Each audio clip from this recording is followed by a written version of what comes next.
मिरज तालुक्यातील वड्डी येथे विहिरीत पडून वृद्धाचा मृत्यू झाला।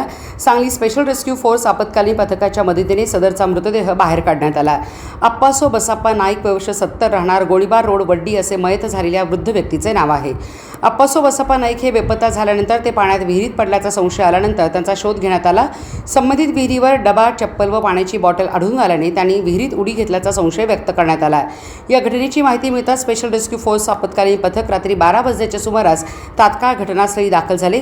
विहिरीची पाहणी केल्यानंतर पथकाने अवघ्या 10 ते 15 मिनिटात शोधकार्य सुरू केले।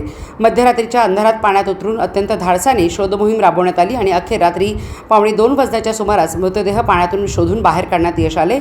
या धाडसी कारवाईत सांगली स्पेशल रेस्क्यू फोर्सचे कमांडर कैलास वडर, महेश गव्हाणे, सागर जाधव, आसिफ मकानदार, ऋतुराज कुर्णे आदी सदस्यांनी सहभाग घेतला।